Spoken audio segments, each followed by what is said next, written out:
noite, meus irmãos. Eu quero saudar a todos com a graça e a paz do nosso Senhor e Salvador Jesus Cristo. Gostaria de convidar vocês, junto com sua família, para se acomodar no melhor cômodo da sua casa, no melhor espaço, onde você possa cultuar o Senhor com toda a liberdade e alegria no Espírito Santo. Junte-se a nós, Primeira Igreja Batista de Bridões, e vamos adorar o Senhor através do culto de oração e doutrina nesta quarta-feira. Amém? Gostaria de dar as boas-vindas, que o Senhor os abençoe. Que o Senhor receba as nossas orações feita nesta noite e nos fale através da sua palavra. Baixe sua cabeça e nós vamos orar ao Senhor nesse momento. Pai querido, muito obrigada, Senhor, por estar em tua presença mais uma vez, ó Deus.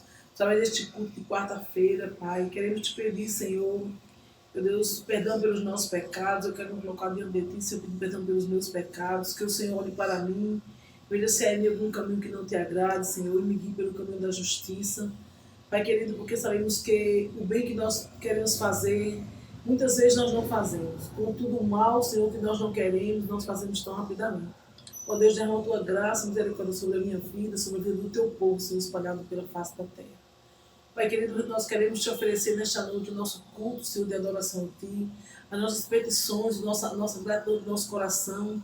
Queremos te pedir que o Senhor nos fale mais uma vez através da tua palavra. Pai querido, contempla, Senhor, a tua igreja que está reunida em cada lar. Deus amado, neste tempo, Senhor, de isolamento, neste tempo de pandemia, onde já faz mais de 90 dias que nós estamos nessa situação. Mas nós queremos, ó Deus, apesar disso tudo, te agradecer. Porque o Senhor nos concede uma forma, Senhor, de estarmos juntos através do teu Espírito Santo. De modo que o teu povo, Senhor, sinta, meu Pai, a ardente vontade de te cultuar, mesmo neste tempo. Muito obrigada por tudo, meu Deus, continua conosco. Recebe, Senhor, nossa adoração, nosso louvor, as nossas orações nesta noite. Nós te pedimos tudo isso no nome de Jesus Cristo, gratos para a glória do teu nome. Amém. Queridos irmãos, gostaria de pedir a vocês que neste momento vocês venham abrir suas Bíblias na carta de Paulo a 2 Coríntios, capítulo 2, nós vamos ler do 14 ao 17. Amém? 2 Coríntios, capítulo 2, do 14 ao 17, diz assim a palavra do Senhor. Graças, porém, a Deus, que em Cristo sempre nos conduz em triunfo, e por meio de nós manifesta em todo lugar a fragrância do seu conhecimento. Porque nós somos para com Deus o bom perfume de Cristo, tanto nos que são salvos, como nos que se perdem. Para com estes, cheiro de morte para a morte. Para com aqueles, aroma de vida para a vida. Quem, porém, é suficiente para estas coisas? Porque nós não estamos, como tantos outros, mercadejando a palavra de Deus. Antes, em Cristo, é que falamos na presença de Deus, com sinceridade e da parte do próprio Deus. Que o Senhor aplique essa palavra nos nossos corações, irmãos. Uma palavra que nos dá uma ideia de que nós somos responsáveis pelo nosso testemunho diante da sociedade. Nós precisamos exalar o bom perfume de Cristo para a vida e também para a morte, né? Para aqueles que se perdem. Então, é um cuidado que nós devemos ter com a nossa vida cristã diária. Diz também que nós, em Cristo, nós sempre andamos em triunfo. Nós sempre somos vitoriosos. Que você observe e medite nesta palavra e possa pedir ao Senhor que você possa, onde você colocar os seus pés, exalar algum perfume de Cristo, para a glória de Deus. Amém? Queridos, como nós estamos numa quarta-feira de oração, nós queremos colocar alguns pedidos aqui diante dos irmãos e com certeza nós sabemos que os irmãos também têm os seus pedidos, dos seus vizinhos, dos seus colegas de trabalho, dos seus familiares, que você também esteja colocando diante do Senhor o seu pedido de oração. Certamente não dará para eu falar aqui de todos, mas eu tirei alguns que são de nível geral, para que você possa estar colocando diante do Senhor, não só agora, mas durante toda a semana, durante todo o seu período de oração, de assócio com Deus. Que são os seguintes. Nós vamos continuar orando a Deus pelos enfermos, não é? E pela cura. Pelos enfermos de quem está contaminado pelo Covid, né? E também por outras enfermidades. Nós sabemos que o mundo é assolado por várias enfermidades, né? O povo tem sofrido, Senhor, tantas pestes, tantas doenças, tantas contaminações, doenças incuráveis. Mas nós cremos num Deus que pode todas as coisas. Então nós queremos colocar diante do Senhor os enfermos, aqueles que estão nos leitos dos hospitais, nas UTIs, ou mesmo sofrendo em casa. Que o Senhor derrame o seu bálsamo curador, o seu bálsamo confortador e renovando em cada enfermo a esperança da cura para a glória de Deus. Nós queremos também colocar diante do Senhor os profissionais da área da saúde. Mais uma vez, nós queremos pedir por aqueles que estão, ó Deus, trabalhando, Senhor, contra o Covid-19, aqueles que já estão enfermos, que o Senhor está protegendo eles, guardando eles com o seu sangue precioso, né? Porque nós temos visto que tantos têm perdido suas vidas. Mas nós queremos pedir ao Senhor que continue guardando aqueles que estão resistentes, que estão sendo fortalecidos e guardados pelo Senhor. Que a cada dia o Senhor possa estar abençoando e livrando de todo mal, em nome de Jesus. Queremos pedir também ao Senhor pelos desempregados, né? Não só aqueles da nossa igreja. Nós sabemos que nesse tempo, desde quando começou esse período, desde março, muitas pessoas têm perdido o seu sustento, né? A forma de trabalhar, porque as empresas têm tido muitas dificuldades. Mas nós confiamos no Deus, Jeová Jireh, Deus da provisão. Então nós queremos colocar diante do Senhor cada desempregado, tanto da nossa igreja, como da nossa cidade, do Brasil e do mundo. Que eles venham ser restaurados, né? Renovada a esperança de conseguir um novo trabalho. Já está sendo retomadas as modalidades de trabalho, né? Que eles possam também ser contemplados com uma porta de trabalho para a glória de Deus. Queremos colocar diante do Senhor também as famílias, né? Para que haja paz e harmonia nas famílias evangélicas, nas famílias que não são evangélicas. Essas precisam mais ainda do cuidado do Senhor, porque mais difícil fica para quem não tem Cristo no coração, um momento tão difícil que nós estamos passando, né? Que haja harmonia e paz dentro dos familiares. Quero pedir também ao Senhor por esse retorno às aulas, né? Por esse retorno ao ensino. As crianças, adolescentes e jovens têm retomado o ensino de forma diferente, de forma remota. E sabemos que muitas dificuldades eles têm enfrentado junto com seus pais, né, e educadores. Então queremos pedir ao Senhor que restaure neles, renove, né, dê a criatividade, né, que eles tenham esperança de voltarem a aprender nesta forma diferente. Que Deus esteja abençoando cada jovem, cada criança, cada adolescente para a glória de Deus. E que eles possam também aprender, né? Não só passar por esse período, mas possam reter aquilo que está sendo ensinado. Que a aprendizagem venha a ter êxito. Queremos também pedir que o Senhor venha guardar e abençoar o retorno às atividades econômicas, né? Em muitas cidades do nosso país, os trabalhos têm voltado, alguns setores de economia têm voltado, mas que isso venha a ser feito com responsabilidade, né?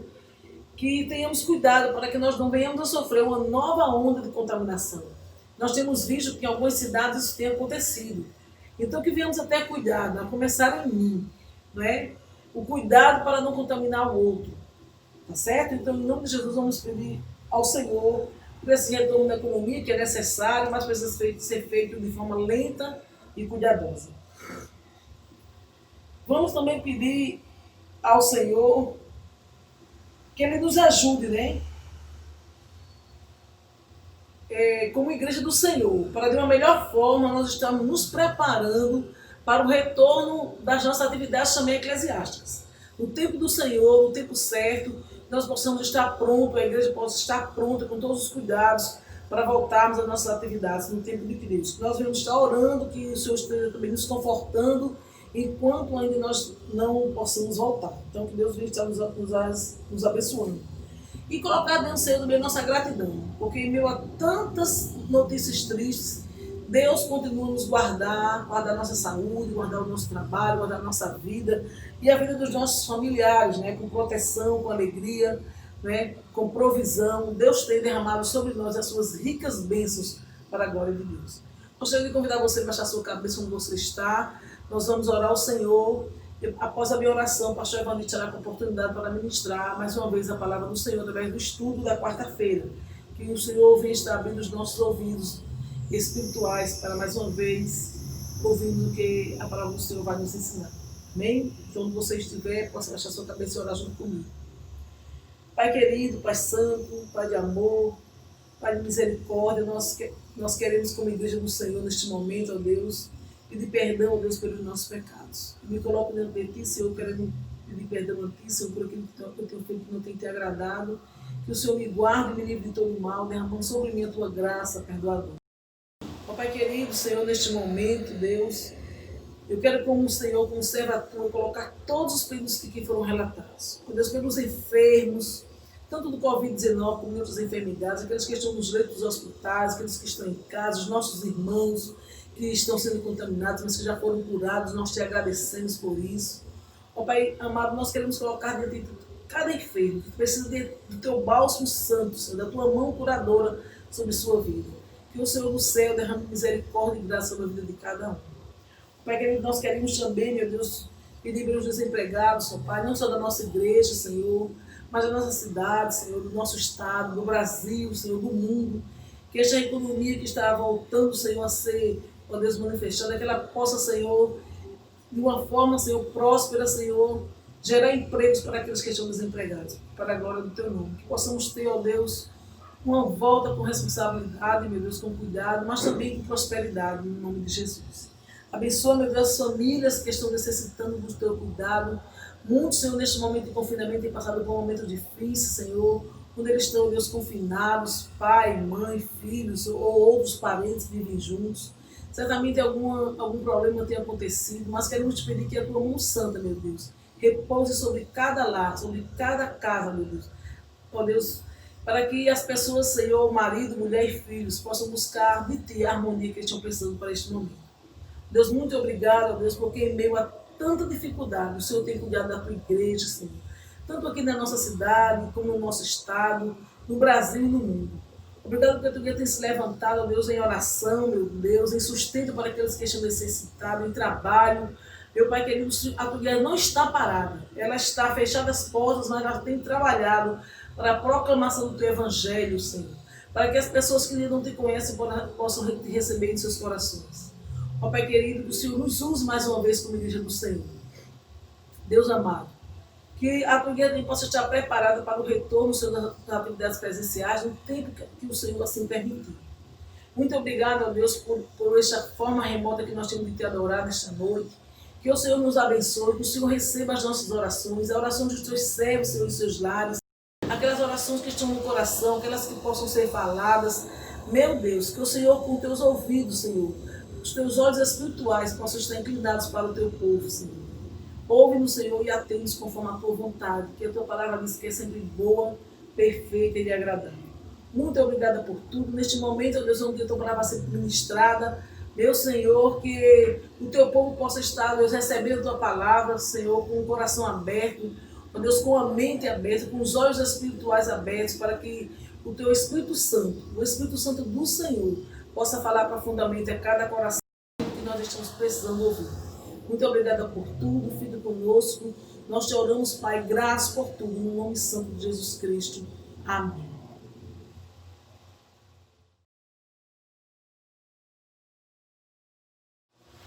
Boa noite, irmãos. Eu quero saudar a todos com a graça e a paz do nosso Senhor e Salvador Jesus Cristo.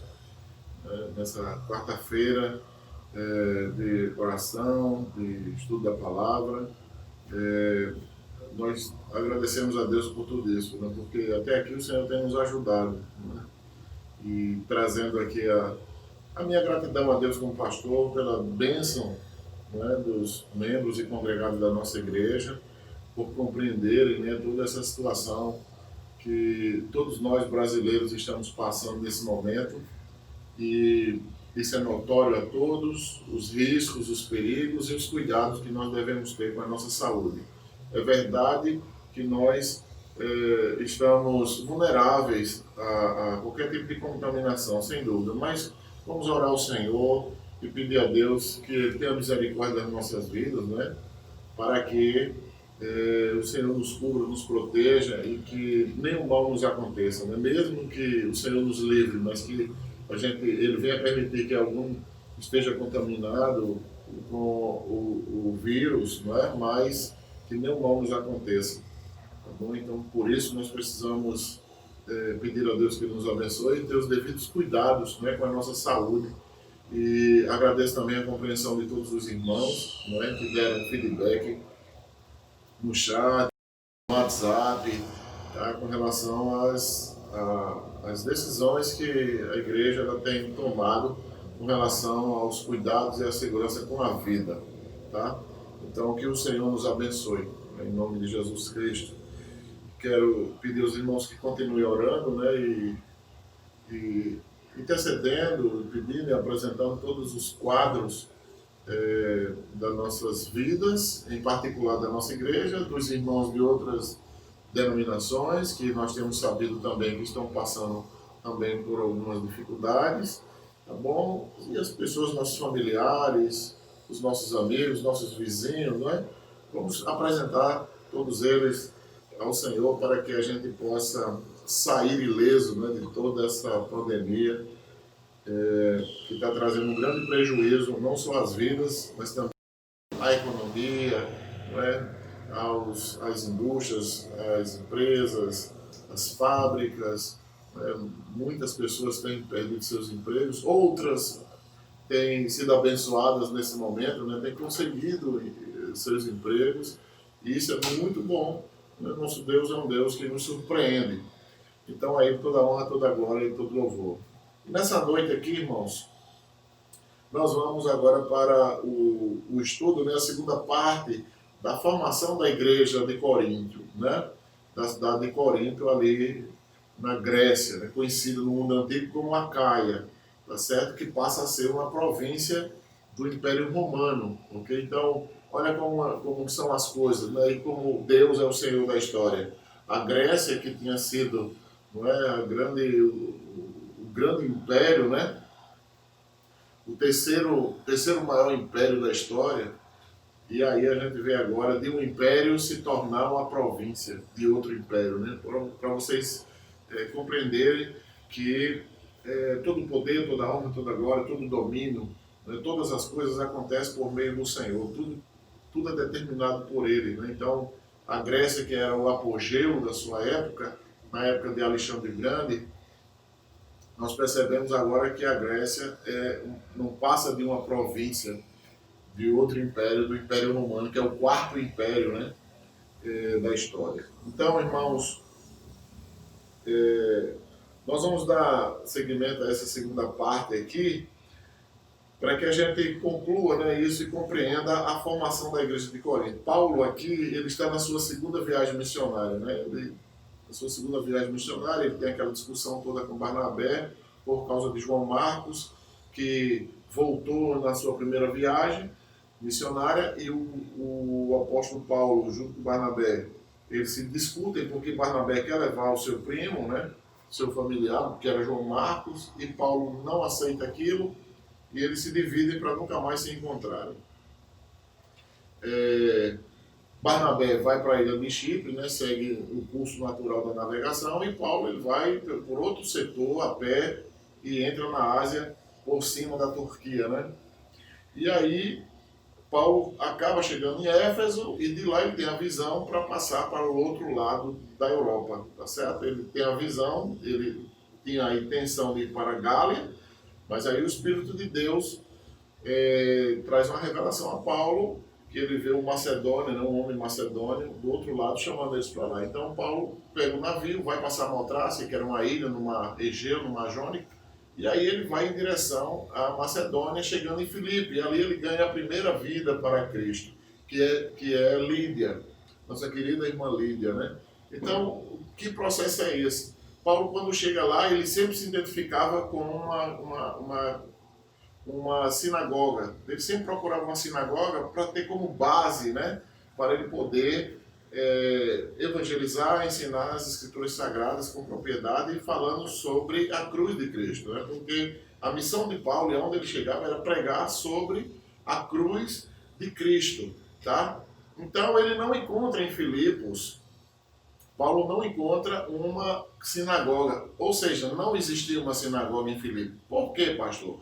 Porque a sinagoga ela só era formada a partir de 10 judeus. Tá? Então, se qualquer lugar, qualquer província, qualquer cidade tivesse um número de 10 judeus acima de 10, então poderia ser formada uma sinagoga. Abaixo disso, não. Então, quando ele chega em Filipe, não tem um número suficiente de judeus para a formação de uma congregação, de uma sinagoga. E o que ocorre? Ele vai a um rio lá, né, um lago, onde existe um grupo de oração, e lá o que está acontecendo? Tem Lídia, ele conhece Lídia, e lá ele prega o evangelho junto com Silas e Timóteo, né, e Lucas também.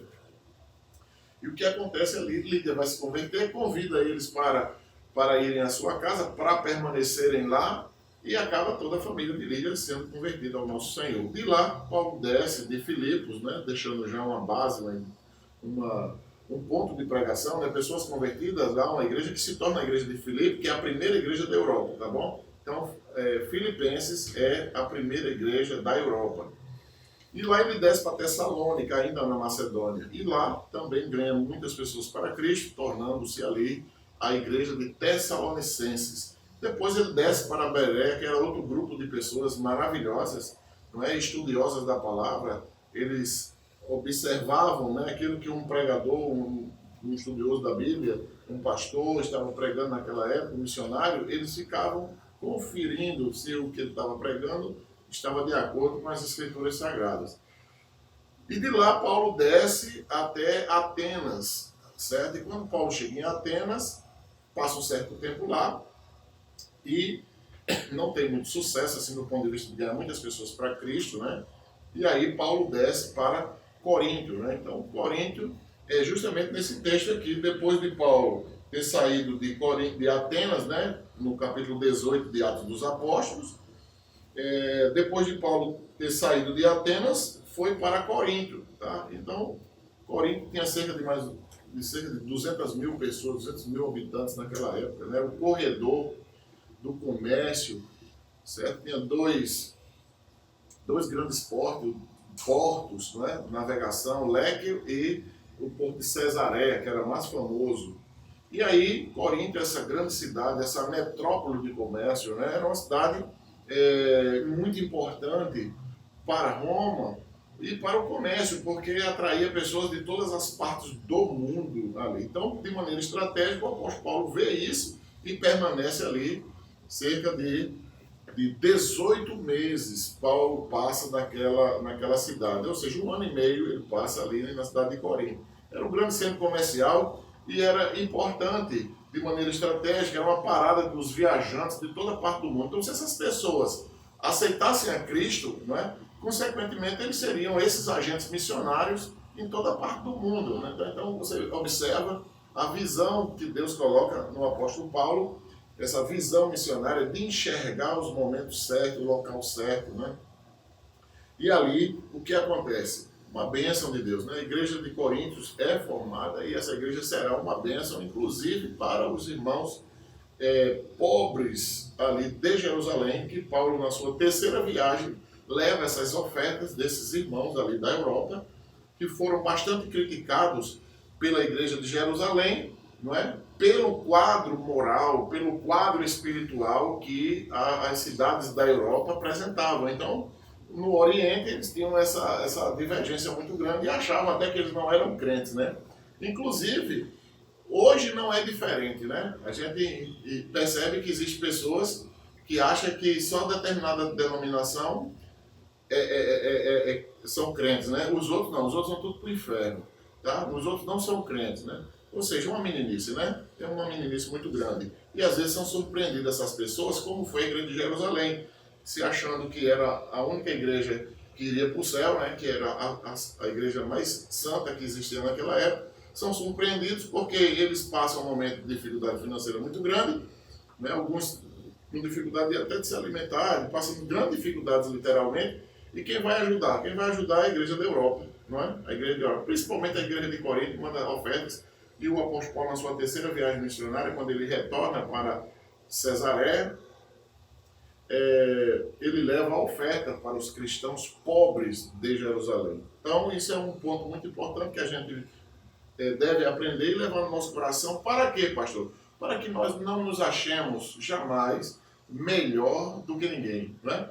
E sempre nas nossas orações nós devemos dizer assim a Deus, né? Senhor, tenha misericórdia de mim. E nunca ore dizendo que você é melhor do que A, do que B ou do que C, tá? Nós não somos melhores do que ninguém. A única coisa que existe na nossa vida é a graça de Deus que nos alcançou. Então, por essa razão, nós devemos ser bastante agradecidos a Deus, tá bom? E em segundo lugar, aquela pessoa que nos falou de Cristo, né? Louvado seja Deus por isso. Quem foi abençoado, diga amém aí, né?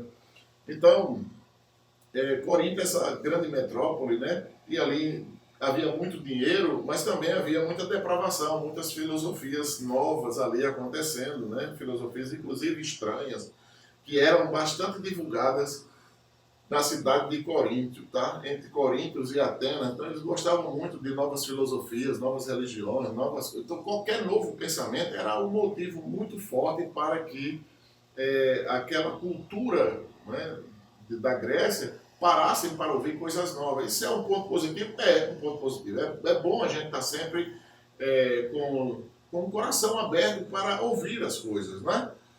E depois fazer uma análise se aquilo realmente é bom para eu guardar para a minha vida ou não, ou descartar. É tanto que o apóstolo Paulo vem dizer na carta aos Tessalonicenses, que ele escreve aqui, quando ele está em Corinto, ele escreve 3 cartas, né? Ele escreve a primeira carta de Corinto, de Tessalonicenses, a segunda, e escreve também a carta aos Romanos, né? Que quem leva essa carta, né, é justamente a irmã Febe, que é convertida aqui, ela é da Grécia, né? E ela recebe a Cristo, é uma das primícias, a irmã Febe, nossa irmã Febe, que nós iremos vê-la na eternidade, né? Quando o arcanjo tocar a trombeta, louvado seja Deus, e que a igreja acordar para tomar a grande ceia com o Senhor, nós vamos ver a nossa querida irmã Febe, que é uma das primícias, das primeiras vidas que se converteram ali na cidade de Corinto, que vai ser uma bênção na vida do apóstolo Paulo, e inclusive mensageira da carta. É Febe que leva a carta da cidade de Corinto até Roma, para os cristãos de Roma terem o Evangelho segundo o apóstolo Paulo, né? Porque o livro de Romanos é o Evangelho segundo o apóstolo Paulo. Então, são pessoas agraciadas por Deus. Então, o apóstolo Paulo, ele está nesse ambiente aí da cidade de Corinto. Agora, tudo era recebido, né? Na cidade de Corinto, tudo ele era recebido. Inclusive, o apóstolo Paulo, ele vai dizer na sua carta aos Tessalonicenses que nós devemos ler tudo e reter o que é bom, tá? Isso prova a qualidade da saúde mental que o crente, o cristão deve ter, tá? Essa capacidade de ler as coisas, de ter bom senso na interpretação, no entendimento das coisas e poder dizer, não, isso aqui eu vou guardar para mim, isso aqui não, eu vou descartar, isso não me interessa, não vai trazer bem algum, mas você tem conhecimento sobre aquilo. Isso é muito importante para a nossa vida espiritual, né? Então, nós sabemos que há mais de 23 deuses importantes, né? Na cidade de Corinto, os grandes deuses mais conhecidos ali, então era muito deuses, muitos semideuses, né? E os deuses do Olimpo, né? Tinham 12 deuses do Olimpo, são famosíssimos, né? Tem Eliseu, né? E Corinto é essa cidade, né? De muita corrupção moral, tá certo? De muita depravação. Então, era algo terrível, até porque a licenciosidade dessa liberdade, dessa depravação sobre o sexo, sobre a adoração ao corpo, principalmente ao corpo masculino, né?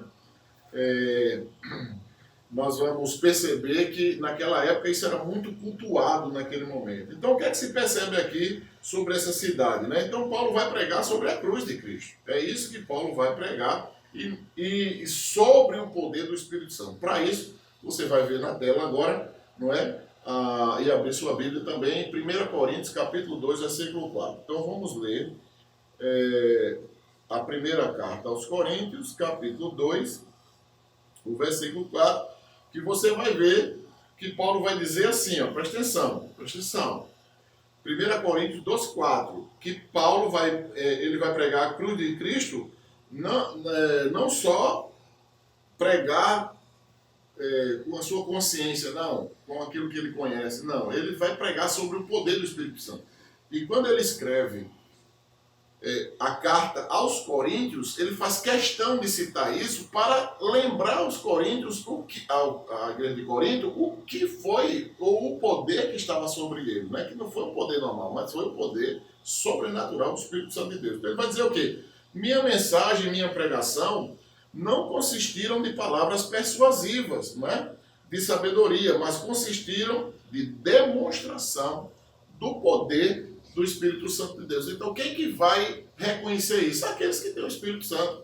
Quem é que vai reconhecer isso, pastor? Aquele grupo de pessoas que realmente tiveram suas vidas transformadas, né? É tanto que ele vai dizer, quem está em Cristo nova criatura é, as coisas velhas já passaram, eis que tudo se fez novo, né? Na segunda carta ao Coríntios capítulo 5, versículo 17, Paulo vai escrever novamente a carta aos Coríntios para dizer isso, sobre essa transformação que existiu literalmente, não por uma persuasão da eloquência do apóstolo Paulo, não, mas o que estava sobre ele, que era o poder do Espírito Santo agindo, convencendo as pessoas do pecado, da justiça e do juízo, do pecado porque estão separados de Deus, da justiça porque Jesus foi para o Pai, e do juízo porque ele voltará outra vez, né? Louvado seja o nome do Senhor, que é a esperança nossa, isso é a parousia, né? A segunda vinda do Senhor, e ele não vai vir até a terra, a Bíblia diz que ele virá até as nuvens. Os mortos em Cristo ressuscitarão primeiro, não terão privilégios de ressuscitar, de serem arrebatados antes daqueles que já partiram na nossa frente, que já passaram pela morte, estão aguardando, não é, a ressurreição, o acordar. E aí aqueles que ficarem aqui na terra serão arrebatados e transformados nos ares, né, e recebendo um corpo semelhante ao do Senhor Jesus Cristo. Olha que coisa linda, né? Então, irmãos, isso é muito profundo, isso é muito importante e esperançoso para todos nós. Então, o que está sobre ele é o poder do Espírito Santo, que ele vem narrar isso aqui claramente. É tanto que alguns estudiosos vão dizer que Paulo, o versículo 1 vai dizer de Atos dos Apóstolos, capítulo 18, o versículo 1, vai dizer que Paulo sai de Atenas, né? Ele deixa Atenas e vai para Corinto, né? Então, alguns estudiosos, ou muitos estudiosos, não alguns, mas muitos estudiosos, vão dizer que, na realidade, houve uma grande frustração do apóstolo Paulo ali em Atenas, né? Porque quando ele desce de Bereia, de Tessalônica, Bereia, e chega a Atenas, o que é que acontece? Paulo, vocês sabem, como já expliquei aqui, que tudo que era novo, os coríntios, os gregos, gostavam de ouvir o que era novo, um pensamento novo. E ali Paulo chega com um pensamento novo, que é a pregação da cruz de Cristo. E ele vê a eloquência do apóstolo, a grande capacidade de eloquência que ele tem, né, e de coragem de pregar nas praças, é convidado para o Areópago em Atenas. E lá em Atenas, ele, diante de grandes pensadores e filósofos, né, e mestres, Paulo está ali, eloquentemente pregando. Alguns estudiosos dizem que Paulo usou muito essa capacidade humana, é tanto que em Corinto, né, vem dizer que o que está sobre ele é o poder do Espírito Santo, porque às vezes você acaba lendo, estudando, e você acaba achando que tudo que está sobre você é sua, é privilégio seu, é poder seu, e sobre nós não tem poder nenhum, né? Se do alto não sobrevier o poder de Deus sobre as nossas vidas. Então Paulo aqui ele vai dizer em Corinto que ele pregou em Corinto sobre o poder do Espírito Santo, né? Porque há um entendimento de alguns estudiosos que Paulo foi frustrado lá em Atenas e não houve muito resultado, muitas pessoas não se converteram, porque é como se ele tivesse usado um pouco do seu conhecimento, né, humano, filosófico, né? Foi criado aos pés de Gamaliel, né? Estudou em Alexandria. Paulo era um homem de uma capacidade intelectual gigantesca, né? Então, é como se ele tivesse a ideia, é como se ele tivesse usado essa base do conhecimento que ele tinha, e aí acabou ele se frustrando porque o resultado não foi muito bom ali da sua pregação na grande metrópole de Atenas. E aí, o que é que acontece, né? Ali em Corinto, acontece algo interessante, aquele decreto de Cláudio, né? Cláudio é o tio de Calígula, irmão de Agripina, né? Aliás, o grande imperador, que era tio de Calígula e tio também de Agripina. E aí que vai ser mãe de Nero, tá?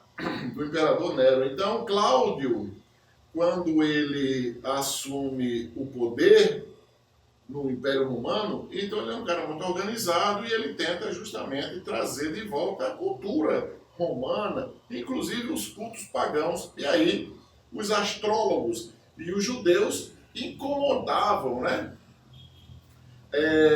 Os cultos pagãos, porque ele encontra tudo aquilo, né? Os cultos pagãos de Roma. Então acaba um decreto de Cláudio, do imperador Cláudio, expulsando todos os judeus ali. Quem está nessa leva de judeus expulsos de Roma?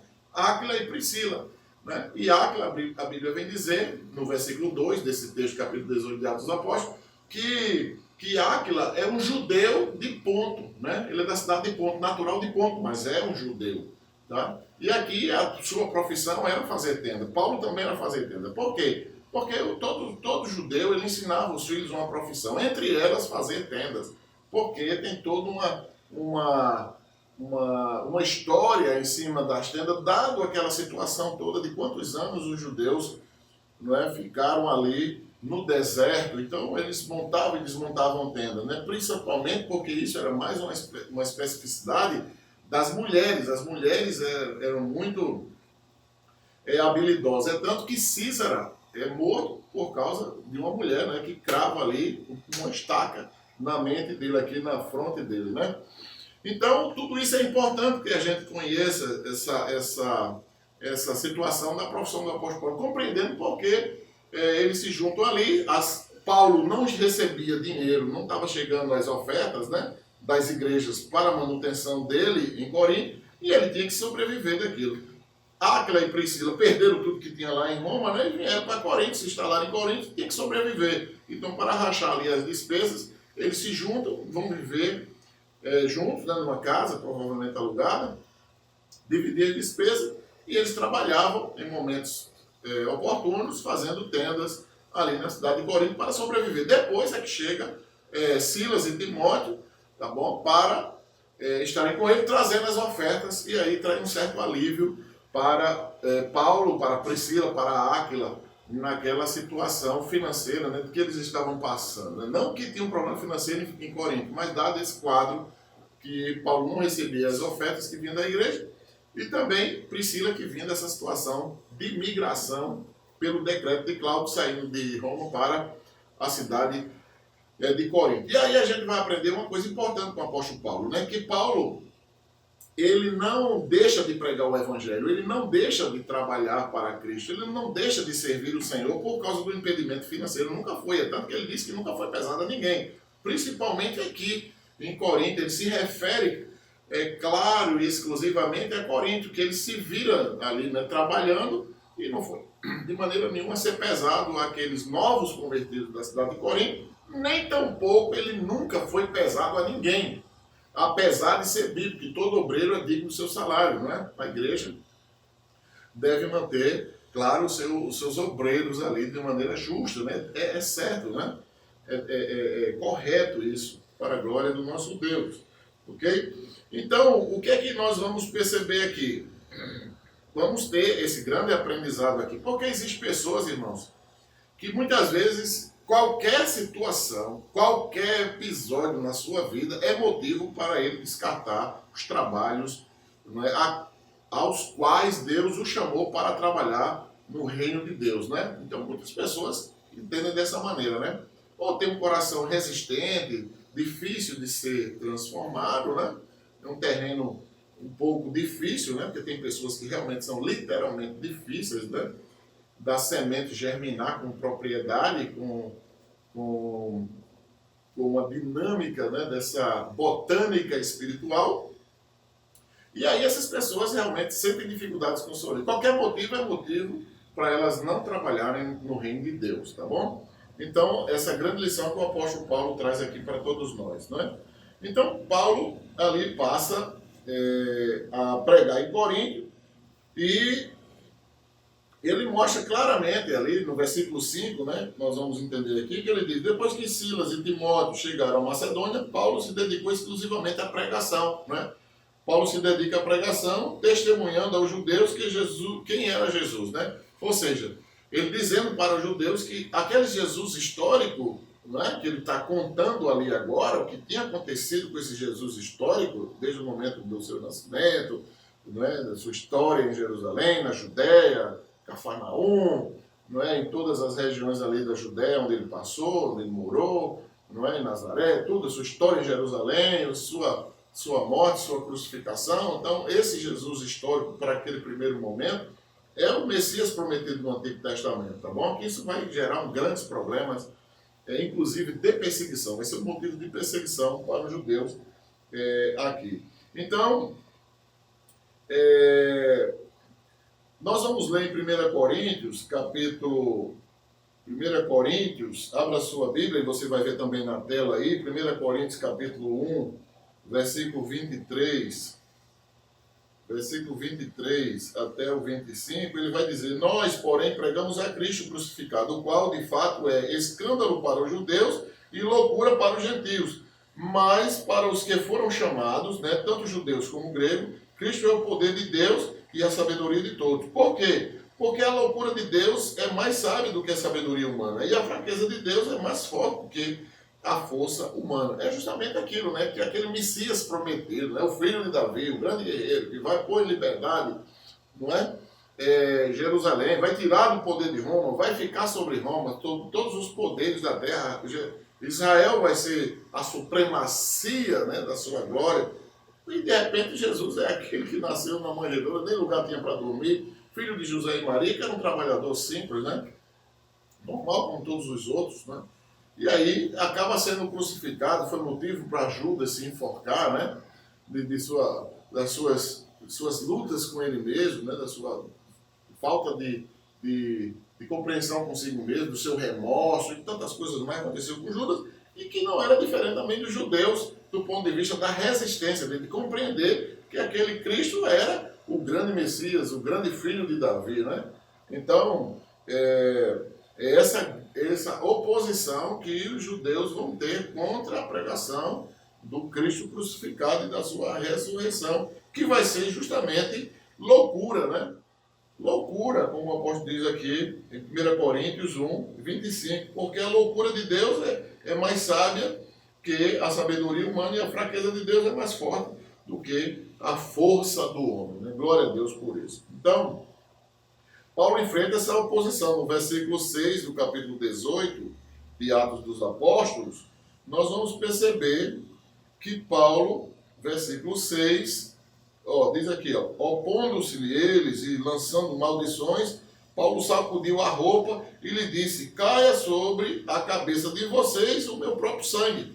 Estou livre da minha responsabilidade e agora em diante irei para os gentios. Ou seja, Paulo já cansado de pregar para os judeus, né? E agora ele assume aquela missão a qual Deus o chamou para pregar para os gentios, literalmente, certo?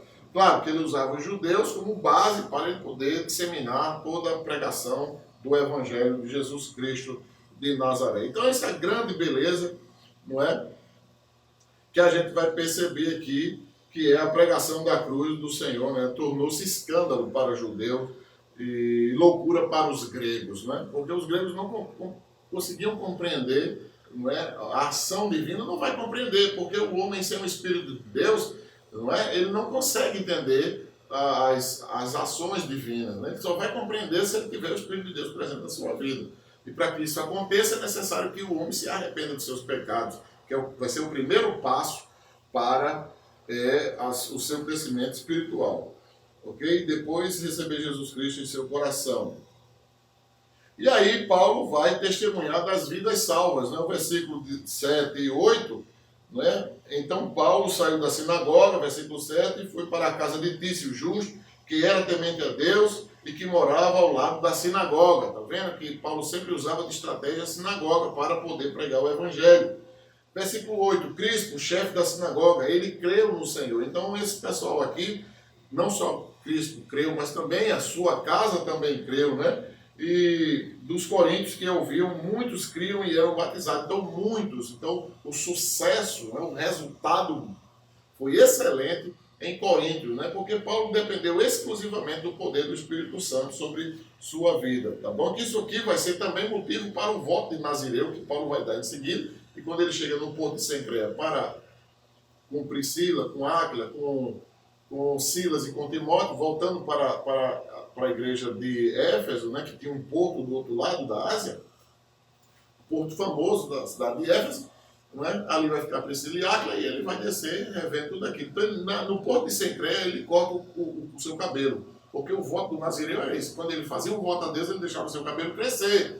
E aí, quando ele alcançava essa bênção, ele cortava, né, o cabelo, chamado de voto do Nazireu. Ok? Então, quem são esses frutos aqui? Quem são esses frutos? Né? Paulo recebe essa grande e bela visão aqui.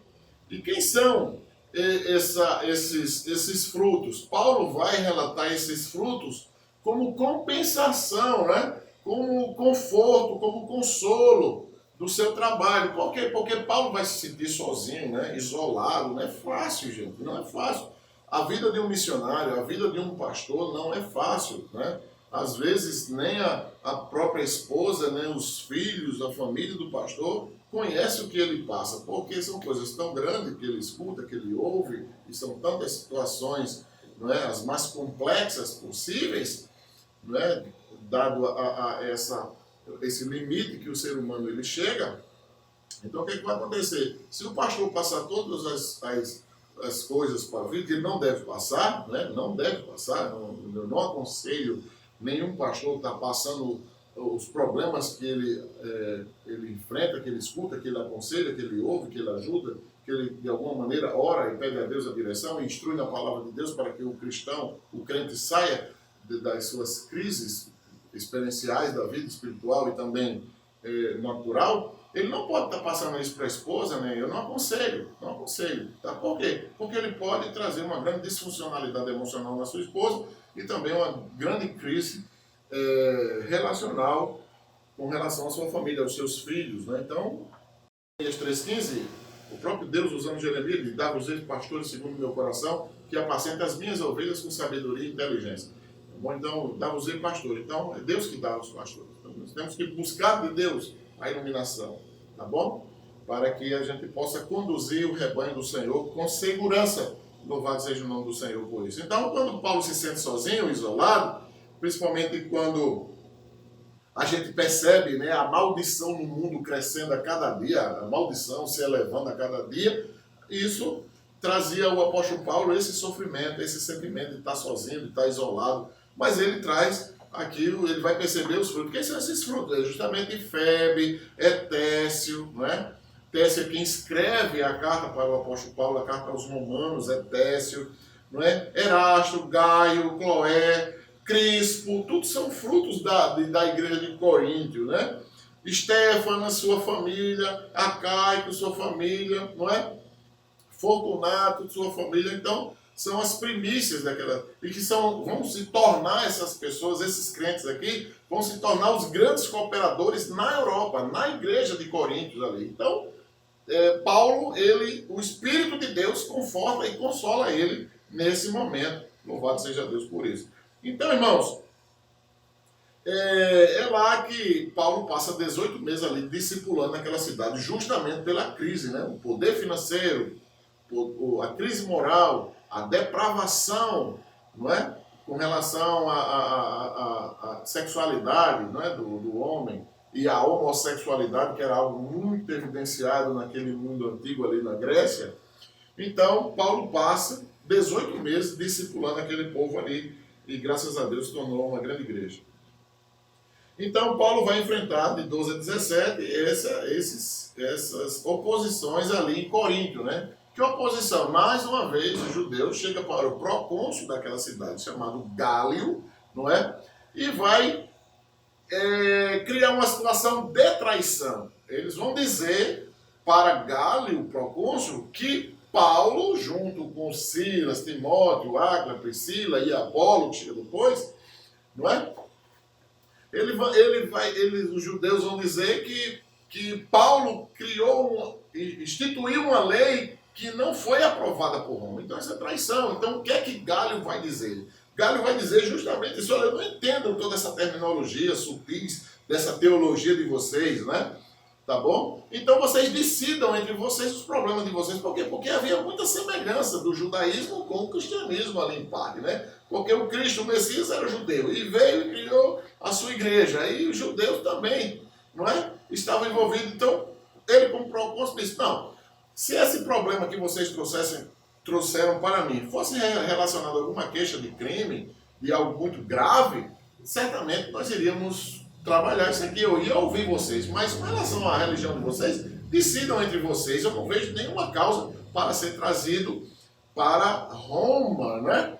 Tomar a decisão sobre um problema extremamente religioso de vocês. Resolvam entre vocês isso aí. Então essa perseguição, mais uma vez, Paulo vence com o poder de Deus, louvado seja o nome do Senhor. E aqui de volta, né? Paulo vai visitar as igrejas do versículo 18 em diante. Paulo permaneceu em Corinto ali algum tempo, né? Ele permaneceu algum tempo ali, depois despediu-se dos irmãos e navegou para a Síria, acompanhado de Priscila e Áquila, e antes de embarcar, ele rapou a cabeça dele. Ele rapou a cabeça porque ele tinha feito o voto de Nazireu. E que voto foi esse? Claro, por tudo que aconteceu, né? Desde que ele chega em Filipos até ali a sua estadia final e os grandes frutos, as grandes vidas transformadas, famílias inteiras ganham para Cristo, né? Então ele agradece a Deus e corta o seu cabelo pelo voto que ele deva ter feito, certamente ele passou dificuldades, inclusive financeiras, teve que trabalhar muito, né, a parte para sobreviver, e tudo isso foi o motivo dele rapar sua cabeça, ok? E ali ele chega em Éfeso, o versículo 19 vai dizer que ele chegou em Éfeso, deixou Priscila e Áquila ali, e ali, entrando na sinagoga, começou a debater com os judeus novamente, né? Vocês lembram que ele tinha dito que o sangue caía sobre aqueles judeus ali de Corinto, não é? Mas ele não deixa de ver essa estratégia da sinagoga como um ponto fundamental para a disseminação da pregação da cruz de Cristo, não é? E ali ele promete voltar, né, nessa visita, como volta na sua terceira viagem missionária, né? Porque quando ele está em Corinto e vai para Cencreia, pega o navio e atravessa ali e encerra-se a sua segunda viagem missionária, tá bom? E aqui o que é que vai acontecer? Entre esses colaboradores, inclusive está Apolo, que Priscila vê a grande eloquência de Apolo, que é esse ensino final aqui para a gente encerrar. Apolo tem apenas a primeira parte, não é? A primeira parte da conversão dele. Qual é a primeira parte, pastor? É o arrependimento, não é? E é fundamental, porque se as pessoas, ou o ser humano, ou o homem ou a mulher, não se arrepender dos seus pecados, não é? E estarem na casa do Senhor, achando que tem nada a ver, a vida leva o que ela leva, não tem nada a ver com a sua vida espiritual, olha, o corpo está entregue, não é? O corpo está entregue ao pecado, né? A condenação, já que não vai herdar o reino dos céus, né? Então está entregue ao pecado, à luxúria, tudo que não presta, a bebedeira, tudo que não presta, tá certo? Mas o espírito está salvo, né? Então é como se houvesse uma separação, e não existe. Não é? Não existe. O corpo é santificado, vocês lembram muito bem que Jesus ressuscitou no seu próprio corpo. Então o corpo é santificado também. Ele não vai herdar, a carne e o sangue não vai herdar. Mas não quer dizer que a gente vai usar o nosso corpo, o templo do Espírito Santo, para a prostituição, ou tampouco ter a consciência de quê? De que o corpo, eu posso fazer toda a porcaria com o corpo porque não vai herdar os céus, e o espírito, quando eu estou na igreja, eu estou zen. De maneira nenhuma. Certo? Não tem como separar isso aqui na Terra. Por isso que a nossa vida deve ser santificada, nosso corpo, nossa mente, nosso espírito, né? Então, o que é que nós vamos perceber aqui? Que Timóteo, aliás, que Apolo, ele escuta apenas a pregação de João Batista, tá certo? Que é o batismo do arrependimento. O batismo do arrependimento, o capítulo 3 de Lucas, ali, quando João está no ano 29 depois de Cristo, João vem do deserto, não é, para pregar e preparar o caminho e as veredas do Senhor Jesus Cristo ali, para a glória de Deus. Então, quem ouve a primeira mensagem ali? Quem ouve é justamente Apolo, e desse grande primeiro passo, ele torna-se um grande missionário, um grande pregador da palavra de Deus. Mas Áquila e Priscila percebem que falta nele o quê? Falta o Espírito Santo, não é? E levam ele para sua casa, porque funcionava na casa de Áquila e Priscila, funcionavam na igreja. E ali eles apresentam Cristo para Apolo, Apolo recebe Jesus no seu coração, não é? Confirma a salvação dele, e ali ele é batizado e se torna um grande missionário, não só na Ásia, mas na Europa, por onde Deus o levou naquele período, tá certo? Então aqui é um grande aprendizado da nossa vida, né? Que às vezes, nos dias de hoje, existem crentes que são convertidos, são batizados, não é? São cheios do Espírito Santo, mas não se colocam à disposição do reino de Deus. Então a gente vai aprender aqui com Apolo que ele apenas tinha um primeiro passo da conversão, que foi o arrependimento, mas que se tornou um grande missionário, um grande evangelista no mundo inteiro. Então, que Deus nos abençoe e que a palavra de Deus possa encher o seu coração. Que Deus nos abençoe. Bom, vamos orar agora e receber uma bênção apostólica. Amém? Nosso Deus, nosso Pai, muito obrigado, Senhor. Nós queremos apresentar ao Senhor as nossas vidas, nossas famílias, tua igreja, Senhor, queremos apresentar o nosso bairro, ó Deus, nossa cidade, as autoridades, todas elas, aquelas que foram constituídas pelo Senhor, ó Deus, que a tua bênção esteja sobre todos nós, Senhor, sobre toda essa cidade, Senhor, que Santa Rita cada dia cresça, Senhor, seja uma grande cidade, uma referência, Senhor, nessa grande metrópole que compõe a capital do nosso estado, Senhor, envolvendo a cidade de Cabedelo, de João Pessoa, de Bahia, de Santa Rita, do Conde, Deus, tornando-se essa grande metrópole, Deus. Muito obrigado, abençoa, Senhor, não só a nossa cidade, mas abençoa o nosso estado, o Brasil e o mundo. Que o amor de Deus, nosso Pai, a graça redentora do nosso Senhor e Salvador Jesus Cristo, a comunhão e as doces consolações do teu Santo Espírito, Senhor, esteja sobre a tua igreja, não só aqui na nossa cidade, mas, ó Deus, em toda a parte do mundo. Nós oramos em nome de Jesus. Amém. Que Deus abençoe a todos.